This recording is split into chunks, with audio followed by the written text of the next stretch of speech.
Oke, untuk hewan kurban hari ini total ada 24 ekor kerbau campur sapi.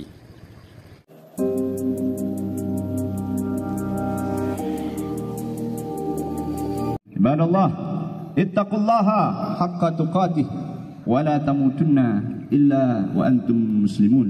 Wa qala ta'ala fi ayatil ukhra. Upaya seorang hamba untuk lebih mendekatkan dirinya kepada Allah Subhanahu wa ta'ala. Ibadah kurban bukan merupakan ibadah yang baru. Bahkan kurban sudah pernah dilaksanakan sejak masa nenek moyang kita Nabi Adam alaihi salam, ketika datang perintah berkurban kepada kedua putra Nabi Adam, yaitu Habil dan Qabil, sebagaimana difirmankan oleh Allah, yaitu di dalam surat Al-Maidah ayat 27, watlu alaihim naba'a bani Adam bil haqq, maka ceritakanlah kepada mereka wahai Muhammad, yaitu kisah kedua orang putra Adam dengan sebenar-benarnya, yaitu tentang Habil dan Qabil. Di mana Habil dengan keikhlasan dan ketulusan hatinya, maka ia berkurban untuk Allah hewan ternak terbaiknya, yang paling sehat, si paling belangi, si paling mampat, demi hanya mendapatkan keridhaan dan kemuliaan dari Allah Subhanahu wa ta'ala. Sebaliknya Qabil, ia hanya berkurban dengan hasil pertaniannya, itu pun yang sudah rusak, itu pun yang sudah busuk, bahkan dia sendiri tidak berselera untuk memakannya. Itu yang dikorbankannya untuk Allah, sehingga akhirnya Allah Subhanahu wa ta'ala hanya menerima kurbannya Habil dan menolak kurbannya Qabil. Allahu Akbar, Allahu Akbar, Allahu Akbar, walillahil hamd. Jemaah salat Idul Adha, keikhlasan merupakan kunci utama dalam meraih suatu kemuliaan. Bagi orang-orang beriman, kemuliaan itu bukanlah berupa pangkat dan jabatan atau pujian yang keluar, yang datang dari mulut manusia. Bagi orang-orang yang beriman, maka kemuliaan itu hanyalah kemuliaan yang diperoleh, yang datang dari Allah Subhanahu wa ta'ala. Kemuliaan bagi orang-orang beriman adalah di saat ibadah seorang hamba, di saat muamalah seorang hamba hanya dikerjakan karena tujuannya adalah Allah Subhanahu wa ta'ala. Tidak ada tujuan lain. Tidak masalah orang tidak melihat, yang penting Allah tahu dimanapun engkau berada, sedang apakah engkau. Tidak ada menjadi sebab itu orang akan jatuh atau naik, karena kemuliaan adalah dari Allah Subhanahu wa ta'ala. Ketika engkau ingin mulia, maka mintalah kepada yang mempunyai kemuliaan. Allahumma innaka malikul mulk, engkau adalah raja di atas raja, kuasa di atas kuasa. Ta'izzu man tasha', engkau akan memuliakan siapa yang engkau kehendaki. Wa tudhillu man tasha', engkau akan menjatuhkan siapa yang kau kehendaki. Allahu Akbar, Allahu Akbar, Allahu Akbar, walillahil hamd. Namun walaupun demikian, Islam tidak melarang kita untuk menerima upah di dalam setiap hasil keringat kita sendiri. Hanya saja di dalam setiap pengorbanan kita, setiap usaha kita, maka di dalamnya haruslah diiringi dengan keikhlasan. Sehingga yang menjadi pesan di sini adalah gantungkanlah semua urusan-urusanmu hanya untuk Allah. Karena ketika sudah menggantungkan kepada selain Allah, maka siap-siaplah untuk kecewa. Bukannya malah mendapat kemuliaan, malah akan membawa penyakit bagi diri kita. Rasulullah sallallahu alaihi wasallam bersabda, "Irhamu salasatan minan nas." Sayangilah oleh kamu 3 golongan manusia. Yang pertama adalah azizan zallat, seorang yang dimuliakan, seorang yang dihormati, yang kemudian jatuh terpuruk. Dulu ketika menjabat, semua perkakas sudah disediakan. Ketika akan berangkat dengan mobil, pintu mobil dibukakan. Ketika akan sampai ke tujuan, beramai-ramai orang menyambutnya seakan-akan dia sudah terlalu mulia. Tetapi ketika datang hari pensiun, jangankan orang menyambut, menoleh pun tidak. Di saat itu datang, maka datanglah timbul tekanan. Ada tekanan batin karena tidak ada nilai keikhlasan untuk mengemban amanah dari Allah Subhanahu wa taala. Timbul penyakit, ada yang stroke, ada yang darah tinggi, macam-macam datang penyakit karena tidak ada keikhlasan di dalam mengemban amanah Allah. Sidang jamaah Idul Adha yang dimuliakan Allah Subhanahu wa taala. Yang kedua adalah ghaniyan qad iftaqara, seorang kaya yang jatuh bangkrut. Ini hampir sama ketika dia berposisi di atas, kemudian dia hidup mewah, kartu kredit, permainannya cek, semuanya dia gantungkan kepada hartanya. Tetapi ketika tidak ada nilai keikhlasan, tidak menyertakan Allah di dalam amanah Allah ini, menjaga hartanya, merasakan bahwasanya hartanya ada hak orang lain di dalamnya, maka Allah pun menjatuhkan orang ini menjadi bangkrut.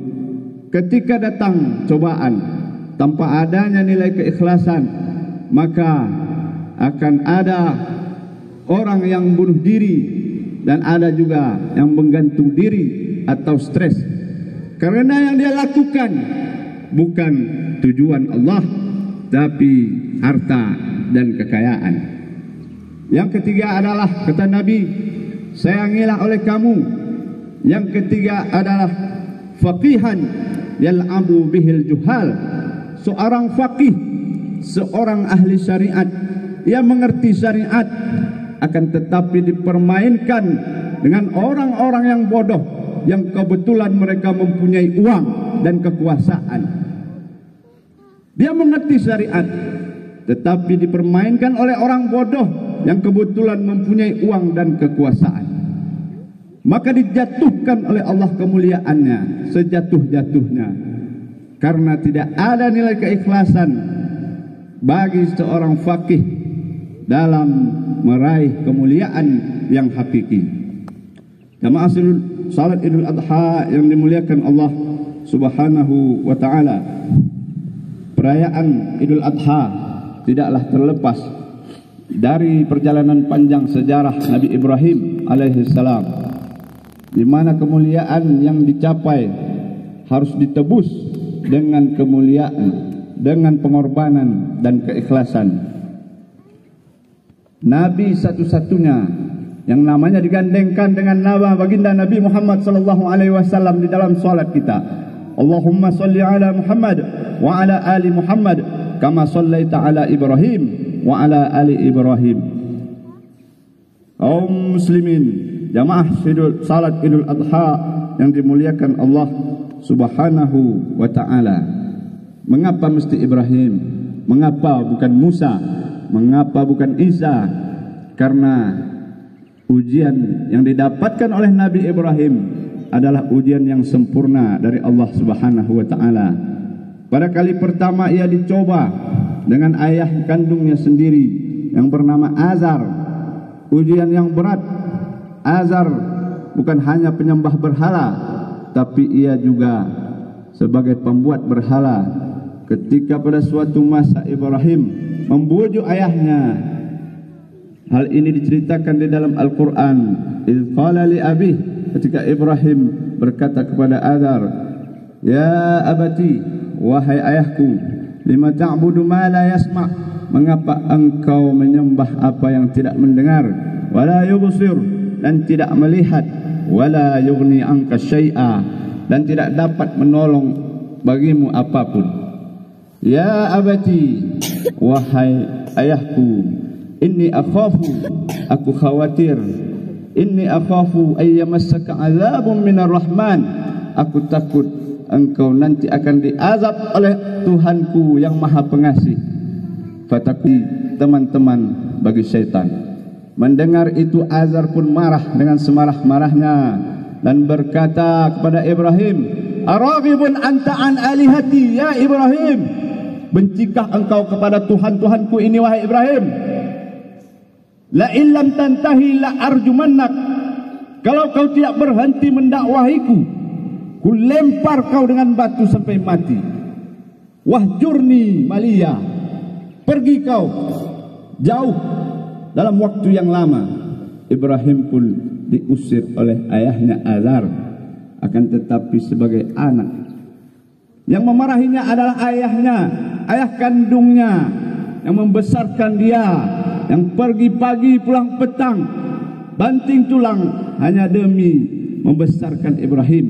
Apakah Ibrahim menjawab dengan kata kasar? Tidak. Bahkan Ibrahim berdoa kepada Allah, mendoakan ayahnya dan berkata, qala salamun alaik, keselamatan semoga menyertaimu wahai ayahku. Dan didoakan oleh Ibrahim, inni astaghfiruka, inni sa'astaghfiru laka rabbi, aku akan memohonkan untukmu ampunan kepada Tuhanku. Innahu kana bi hafiya, sungguh Tuhanku Allah sangat baik kepadaku. Jamaah salat Idul Adha yang dimuliakan Allah Subhanahu wa taala, ujian yang ditimpakan kepada Ibrahim tidak hanya dijumpai dengan ayahnya, datang lagi ujian, disuruh Ibrahim berhijrah dari Palestina kemudian ke Mekah. Mekah tanah yang tandus, tanah yang tidak ada penghidupan di dalamnya. Pada awalnya Siti Hajar dan Ismail yang bayi, Siti Hajar takut, akan tetapi karena ikhlas, Siti Hajar ikhlas karena mengetahui ini adalah perintah Allah, maka dia yakin bahwasanya Allah tidak akan menyia-nyiakan hambanya.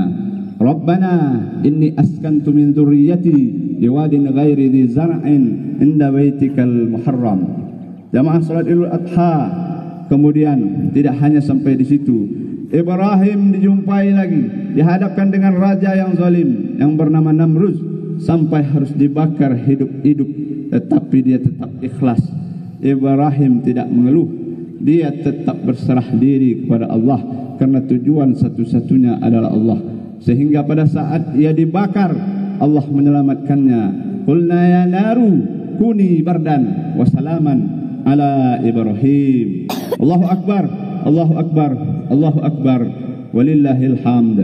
Sampai pada puncak ujian yang terakhir bagi Ibrahim, yaitu diuji Allah dengan harta terbaiknya, anak sematawayangnya yang sudah ditunggunya puluhan tahun, diminta oleh Allah untuk disembelih, dan itu pun dilakukannya dengan ikhlas. Ia tetap menggantungkan semua urusannya kepada Allah. Tidak ada tujuan lain kecuali Allah, karena kemuliaan yang hakiki adalah karena keikhlasan seorang hamba yang bertujuan satu, hanya untuk Allah Subhanahu wa ta'ala. Jamaah salat Idul Adha yang dimuliakan Allah Subhanahu wa taala, dari khutbah singkat ini ada beberapa yang dapat kita ambil pelajaran bagi kita. Yang pertama adalah perayaan Idul Adha atau Idul Kurban merupakan upaya seorang hamba agar bisa lebih dekat kepada Allah Subhanahu wa taala. Dan hewan kurban yang disembelih, yang dagingnya dibagi-bagikan, di dalamnya ada nilai-nilai keikhlasan, di dalamnya ada nilai-nilai kemuliaan. Ketika dagingnya dibagi-bagi, di dalamnya ada nilai-nilai persaudaraan dan ada nilai-nilai ketaatan kita kepada Allah dan Rasulnya.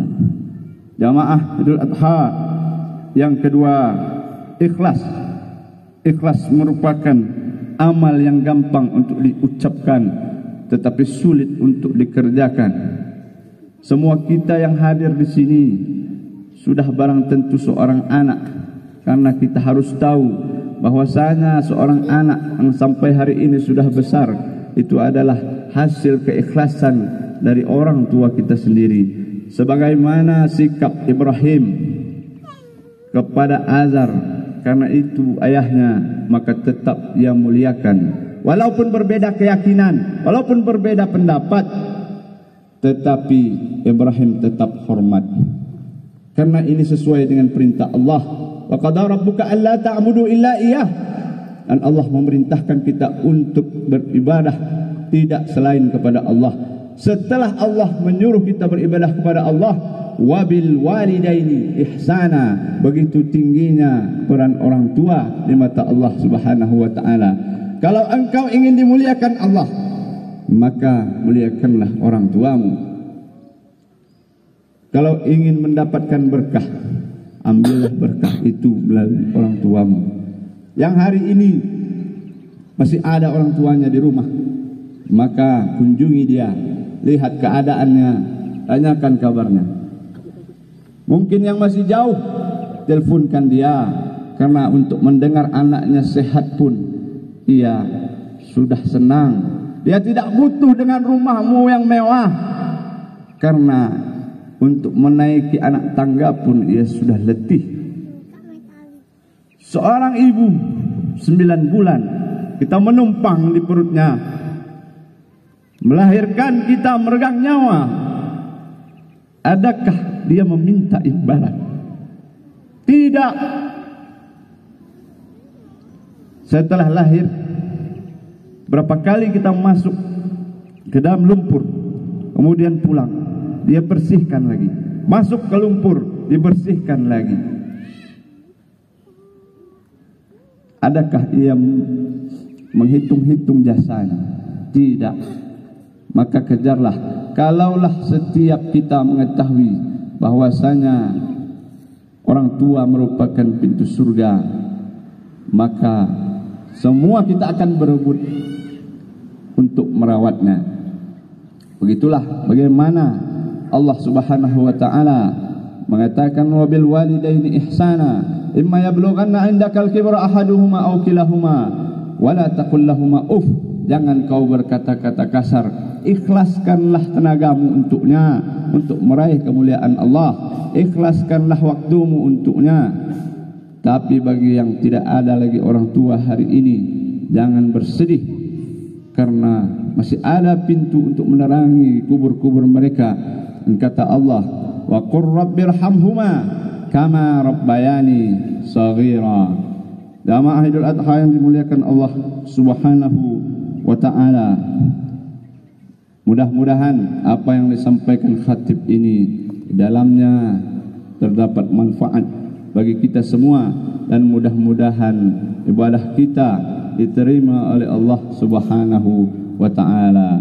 Barakallahu li wa lakum fil Qur'anil azim, wa nafa'ani wa iyyakum bima fihi minal ayati wa dzikril hakim. Taqabbala minni wa minkum tilawatahu, innahu huwas samiul alim.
Oke, untuk hewan kurban hari ini ada 19 ekor dan semuanya total ada 24 ekor kerbau campur sapi.